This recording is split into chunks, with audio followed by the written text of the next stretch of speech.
नमस्कार। आज हम कुछ स्रोतों पर थोड़ी गहराई से बात करने वाले हैं। ये स्रोत हमें स्मार्ट पढ़ाई के गुर सिखाते हैं। हाँ, मतलब पढ़ाई को कैसे ज्यादा असरदार बनाया जाए, शायद थोड़ा कम बोझिल भी। इसमें कई दिलचस्प तरीके बताए गए हैं। बिल्कुल, और हमारा मकसद सिर्फ ये जानना नहीं कि क्या तरीके हैं, बल्कि ये समझना भी है कि ये काम क्यों करते हैं। है ना? हम्म। सही कहा। ताकि सीखने की जो पूरी प्रक्रिया है वो सच में बेहतर हो सके और जो हमारा ध्यान है, एकाग्रता, वो और गहरी हो। हाँ, क्योंकि देखिए जानकारी तो आजकल बहुत है, पर उसे ठीक से समझना, याद रखना, वो एक अलग ही चुनौती है। तो इन स्रोतों में कई चीजें हैं। टाइम मैनेजमेंट है, याद करने के तरीके, माहौल कैसा हो, डिजिटल दुनिया से कैसे थोड़ा दूरी बनाएं। और सेहत का क्या रोल है, वो भी। हाँ, वो भी। इसमें कुछ जानी मानी तकनीकें भी हैं, जैसे आपने सुना होगा Pomodoro, active recall, spaced repetition. हाँ हाँ, नाम सुने हैं इनके। हाँ, तो इनके पीछे का साइंस भी है और साथ में माहौल और रूटीन को लेकर भी कुछ प्रैक्टिकल बातें हैं। बढ़िया। तो चलिए फिर शुरू करते हैं। सबसे पहले वो जो आपने नाम लिया पोमोडोरो, स्रोत कहता है 25 मिनट फोकस से पढ़ाई, फिर 5 मिनट का ब्रेक, और ऐसा 4 बार करने के बाद एक लंबा ब्रेक। सुनने में तो बड़ा आसान सा लगता है, पर क्या ये वाकई काम करता है? हाँ, बिल्कुल काम करता है और इसकी वजह भी दिलचस्प है। देखिए, हमारा जो दिमाग है ना, वो लगातार एक ही चीज पर बहुत देर तक फोकस करने के लिए नहीं बना है। अच्छा। हाँ, जब हम जबरदस्ती कोशिश करते हैं तो होता क्या है कि हमारी एकाग्रता, हमारा फोकस कम होने लगता है। एक तरह की दिमागी थकान आ जाती है। कॉग्निटिव फटीग जिसे कहते हैं। बिल्कुल। तो ये जो छोटे छोटे ब्रेक है ना, 5 मिनट वाले, ये उस थकान को बनने ही नहीं देते। ये दिमाग को थोड़ा रीसेट करने का मौका देते हैं। एक तरह से रिफ्रेश हो जाता है दिमाग अगले 25 मिनट के लिए। अच्छा, तो ये सिर्फ टाइम मैनेजमेंट नहीं है, ये तो एनर्जी मैनेजमेंट भी है एक तरह से। हाँ, बहुत सही पकड़ा आपने। ये ऊर्जा को मैनेज करने का तरीका ज्यादा है। लेकिन एक सवाल है, क्या ये 25 मिनट और 5 मिनट का जो हिसाब है, ये बिल्कुल पत्थर की लकीर है? मतलब मान लीजिए कोई किसी टॉपिक में बहुत डूबा हुआ है, फ्लो में है, तो क्या ब्रेक लेना जरूरी है? नहीं नहीं, ये बहुत अच्छा सवाल है। देखिए, 25-5 जो है वो बस एक शुरुआती गाइडलाइन है। जरूरी नहीं कि हर कोई हर काम के लिए इसी पर टिका रहे। अच्छा। मेन सिद्धांत क्या है कि एक तय समय तक फोकस से काम करो, फिर एक छोटा ब्रेक लो। अब वो समय कोई 45 मिनट रख सकता है, फिर 10 मिनट का ब्रेक ले सकता है, या 50-15 कर सकता है। ये इस पर निर्भर करता है कि आप क्या काम कर रहे हैं और आपकी अपनी क्षमता कैसी है। और हाँ, अगर कोई वाकई फ्लो स्टेट में है, मतलब पूरी तरह खोया हुआ है काम में, तो शायद वो उस सेशन को थोड़ा लंबा खींचना चाहे। हाँ, होता है ऐसा कभी कभी। बिल्कुल। लेकिन फिर भी नियमित ब्रेक लेने का जो सिद्धांत है, वो लंबे समय तक टिके रहने के लिए जरूरी है। और एक बात और, पोमोडोरो उन कामों को शुरू करने में बहुत मदद करता है जो थोड़े मुश्किल लगते हैं या बोरिंग। क्यों? क्योंकि 25 मिनट का टारगेट ना, वो बहुत बड़ा नहीं लगता है चलो बस 25 मिनट ही तो करना है। इससे शुरुआत करना आसान हो जाता है। हाँ, ये बात तो है। शुरुआत हो जाए तो फिर गाड़ी चल पड़ती है। ठीक है, ये पोमोडोर वाली बात समझ आई। अब आते हैं एक और बड़ी जरूरी तकनीक पर जिसका जिक्र स्रोत में है, एक्टिव रिकॉल। एक्टिव रिकॉल कहा गया है कि नोट्स को बस बार बार पढ़ते मत रहो, वो पैसिव हो गया, बल्कि किताब बंद करो और जो पढ़ा है उसे खुद से याद करके लिखने या बोलने की कोशिश करो। ये सुनने में ज्यादा मेहनत वाला काम लग रहा है। बिल्कुल है। और यही मेहनत तो इसे इतना असरदार बनाती है। अच्छा। कैसे? देखिए, जब हम सिर्फ नोट्स या किताब पढ़ते हैं ना, तो हमें लगता है कि हाँ, ये तो मुझे याद है, ये समझ आ गया। पर वो असल में सिर्फ पहचान होती है, रिकग्निशन। जानकारी सामने है तो पहचान ली। लेकिन इम्तिहान में या असल जिंदगी में क्या होता है, आपको बिना देखे याद करना पड़ता है, रिकॉल करना पड़ता है। एक्टिव रिकॉल, जिसे रिट्रीवल प्रैक्टिस भी कहते हैं, वो यही करवाता है। अच्छा। जब आप दिमाग पर जोर डालते हैं उस जानकारी को बाहर निकालने के लिए, तो आप असल में उन याददाश्त के रास्तों को, वो जो न्यूरल पाथवेज हैं, उन्हें मजबूत कर रहे होते हैं। जैसे कोई कच्ची पगडंडी हो, उस पे बार बार चलो तो पक्का रास्ता बन जाता है। बिल्कुल वैसा कुछ। क्या बात है, बिल्कुल सही उदाहरण दिया आपने। एकदम वैसा ही। जितनी बार आप रिकॉल करेंगे, वो रास्ता उतना पक्का होता जाएगा और याददाश्त उतनी मजबूत। तो ये सिर्फ याददाश्त ही पक्की नहीं करता, क्या ये भी बताता है कि हमें क्या चीज याद नहीं है? मतलब अपनी खामियां पहचानने में भी मदद करता है। हाँ, ये इसका एक और बहुत बड़ा फायदा है। एक्टिव रिकॉल आपको तुरंत बता देता है कि भाई, ये वाला हिस्सा तो मुझे ठीक से याद नहीं आया, यहाँ मेरी समझ में कमी है। तो आपको पता चल जाता है कि अच्छा मुझे इस टॉपिक को दोबारा देखना है। सिर्फ पढ़ने से ये पता लगाना बहुत मुश्किल होता है कि कहाँ कमी रह गई है। ये तो एक तरह से सेल्फ टेस्टिंग हो गई। हाँ, ये तो कमाल की चीज है। मतलब परीक्षा से पहले ही अपनी परीक्षा ले लो। बिल्कुल, ताकि तैयारी एकदम टारगेटेड हो। सही बात। अच्छा, इसी से मिलती जुलती एक और तकनीक का जिक्र है, सिखाने के लिए सीखना, टीच टू लर्न। स्रोत कहता है कि ऐसे पढ़ो जैसे ये किसी और को समझाना है। हाँ, ये भी एक्टिव रिकॉल का ही एक, आप कह सकते हैं, एडवांस्ड वर्जन है या उससे जुड़ा हुआ है। कैसे? सोचिए ना, जब आपको कोई कॉन्सेप्ट किसी और को समझाना होता है तो आपको क्या क्या करना पड़ता है? उसे आसान बनाना पड़ता है। हाँ, और उसे लॉजिकली अरेंज करना पड़ता है, शायद कुछ उदाहरण सोचने पड़ते हैं। बिल्कुल, और ये भी सोचना पड़ता है कि सामने वाला क्या सवाल पूछ सकता है ना? हाँ हाँ। तो इस पूरी प्रक्रिया में जब आप जानकारी को सरल बना रहे हैं, व्यवस्थित कर रहे हैं, उदाहरण सोच रहे हैं, आप खुद उस विषय को कहीं ज्यादा गहराई से समझ जाते हैं। अच्छा। इसे प्रोटीजी इफेक्ट भी कहते हैं। मतलब जब आप सिखाने की जिम्मेदारी लेते हैं तो आपकी खुद की समझ बेहतर हो जाती है। और ये अपनी समझ की कमियों को पकड़ने का भी एक बहुत अच्छा तरीका है। जब आप समझाने लगते हैं तभी पता चलता है कि अरे ये वाली बात तो मुझे खुद ही ठीक से क्लियर नहीं है। वाह, मतलब दूसरों को पढ़ाने का नाटक करना भी फायदेमंद है। ये तो बढ़िया है। चलिए अब याददाश्त से जुड़ी एक और तकनीक पर आते हैं, स्पेस्ड रेपिटेशन, अंतराल पर दोहराना। Spaced repetition. स्रोत में एक पैटर्न बताया गया है, कोई चीज सीखी, उसे 1 दिन बाद दोहराओ, फिर 3 दिन बाद, फिर 7 दिन बाद, फिर 15 दिन बाद। कहते हैं इससे जानकारी लंबे समय तक याद रहती है। हाँ, और इसके पीछे का जो विज्ञान है वो एबिंगहाउस फॉरगेटिंग कर्व से जुड़ा है। फॉरगेटिंग कर्व, भूलने का कर्व। हाँ, ये कर्व दिखाता है कि हम कोई भी नई चीज सीखते हैं ना, तो उसे कितनी तेजी से भूलते हैं। खासकर अगर हम उसे दोहराए नहीं, शुरुआत में बहुत तेजी से भूलते हैं। अच्छा। तो स्पेस्ड रेपिटेशन क्या करता है? ये इस भूलने की प्रक्रिया से लड़ता है। कैसे? ये आपको जानकारी ठीक उस समय याद करने को कहता है जब आप उसे लगभग भूलने वाले होते हैं। और जब आप उस पॉइंट पर उसे दोबारा याद करते हैं एक्टिव रिकॉल से, तो वो याददाश्त और मजबूत हो जाती है। और मजे की बात यह है कि हर बार दोहराने के बाद आप उसे और धीरे धीरे भूलते हैं। अच्छा। इसीलिए दोहराने के बीच का जो गैप है वो बढ़ता जाता है। जैसे स्रोत ने कहा, 1 दिन, फिर 3, फिर 7, फिर 15। ये एक स्मार्ट तरीका है जानकारी को शॉर्ट टर्म मेमोरी से लॉन्ग टर्म मेमोरी में डालने का। तो ये रट्टा मारने से बिल्कुल अलग हुआ है ना? रट्टा मारने में तो हम शायद एक ही दिन में 100 बार पढ़ लेते हैं। हाँ, बिल्कुल अलग। रट्टा मारना, जिसे मास्ट प्रैक्टिस कहते हैं, वो थोड़े समय के लिए शायद काम कर जाए, लेकिन लंबे समय तक याद रखने के लिए स्पेस्ड रेपिटेशन कहीं ज्यादा असरदार है।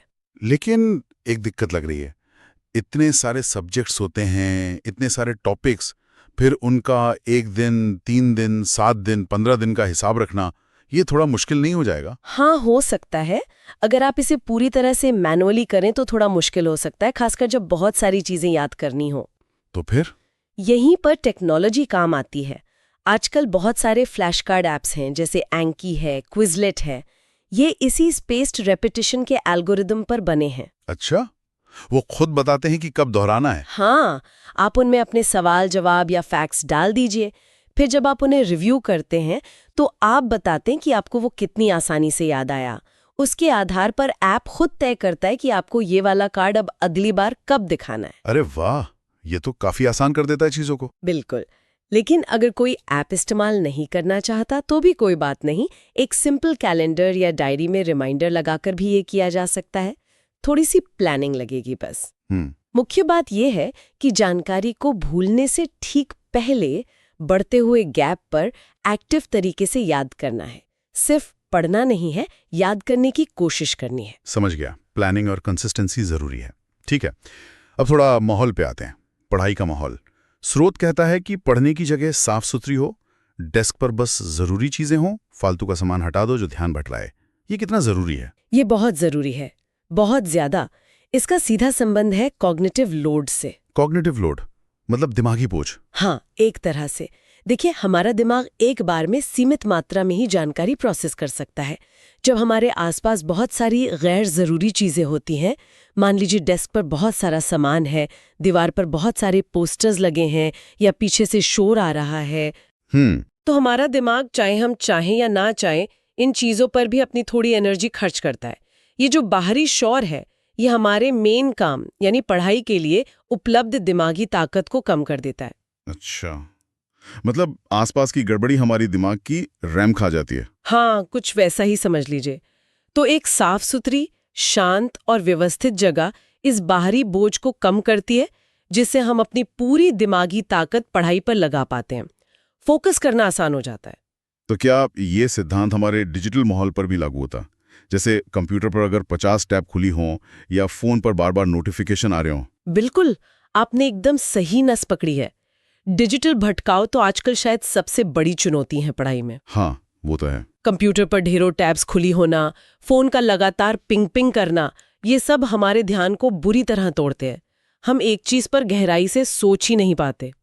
इसीलिए स्रोत में डिजिटल डिटॉक्स की बात कही गई है। डिजिटल डिटॉक्स मतलब पढ़ाई के समय फोन को सचमुच दूर रखना, या कम से कम उसे फोकस मोड या डू नॉट डिस्टर्ब पर डालना, कंप्यूटर पर गैर जरूरी वेबसाइट्स या एप्स को ब्लॉक करने वाले टूल्स इस्तेमाल करना।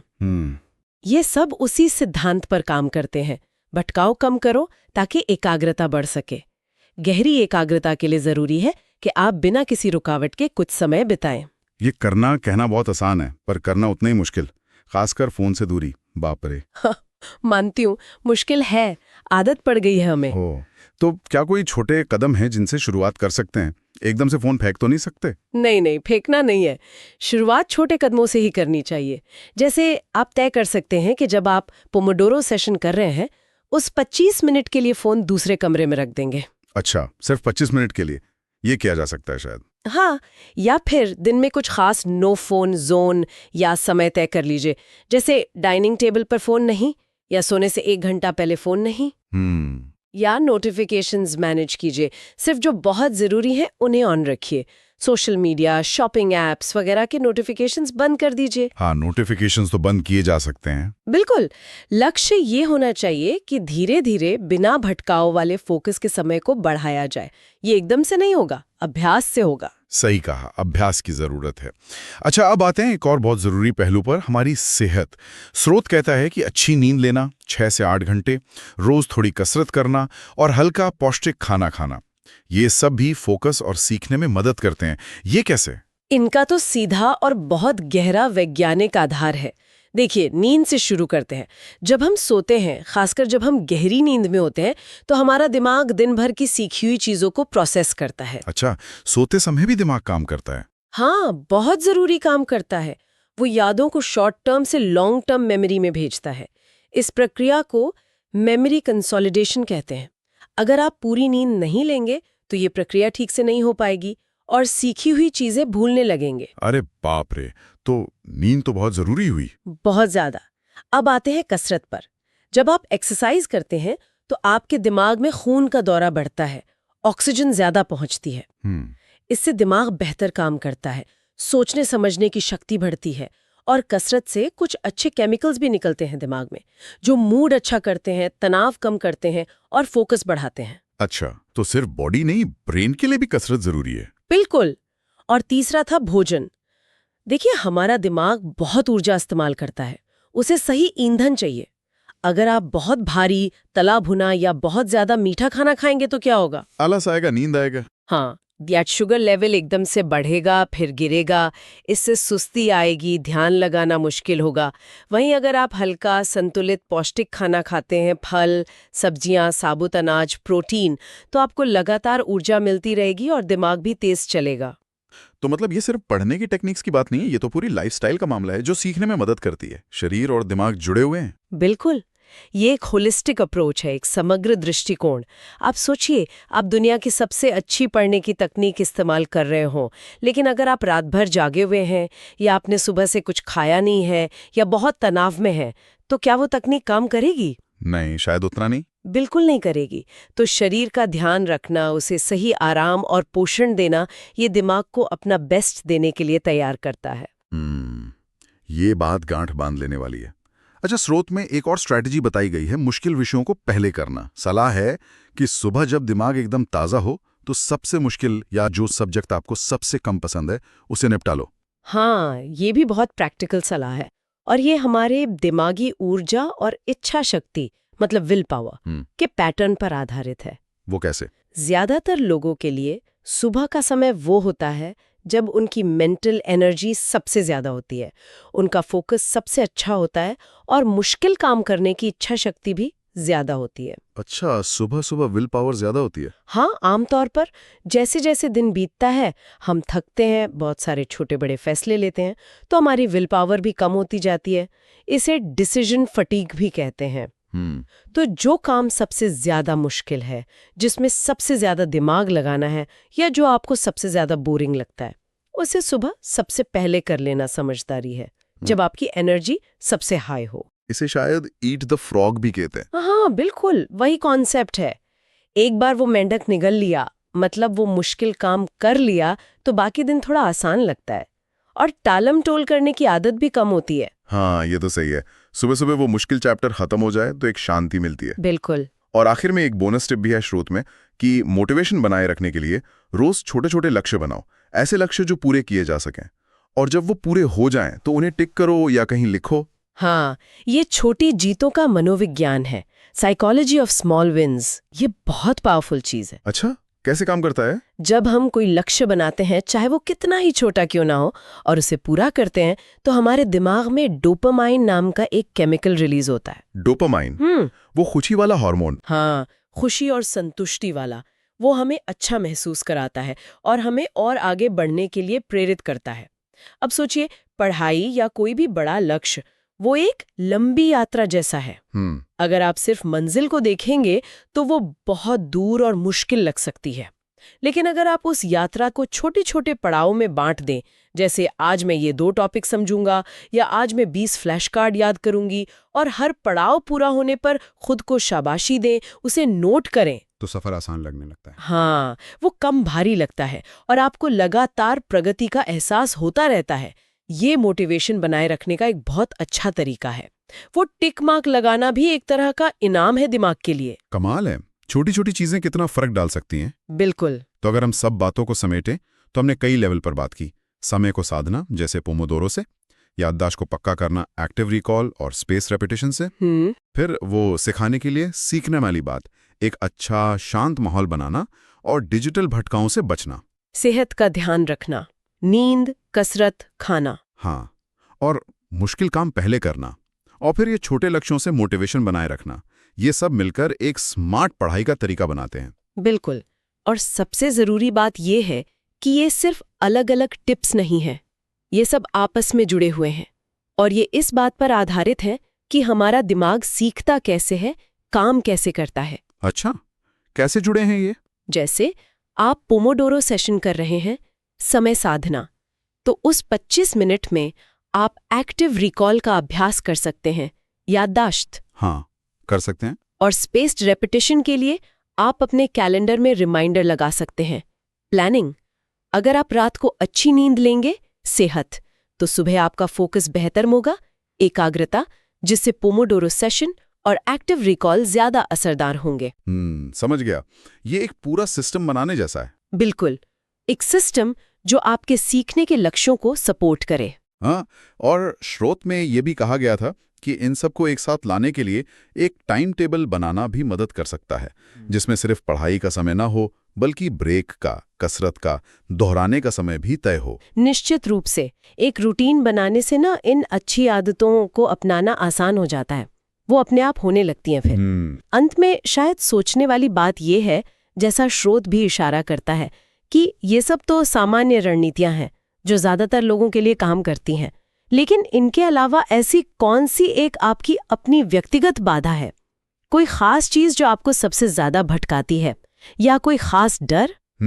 मतलब सेल्फ अवेयरनेस। हाँ, अपनी उस सबसे बड़ी चुनौती को पहचानना और फिर ये सोचना कि आज हमने जिन तकनीकों पर बात की, उनमें से कौन सी उस खास चुनौती से निपटने में सबसे ज्यादा मददगार हो सकती है। शायद ये अगला कदम हो सकता है स्मार्ट तरीके से सीखने की दिशा में। बहुत खूब। अपनी व्यक्तिगत चुनौती को पहचानना और उसके लिए सही रणनीति चुनना, ये एक बेहतरीन विचार है सोचने के लिए।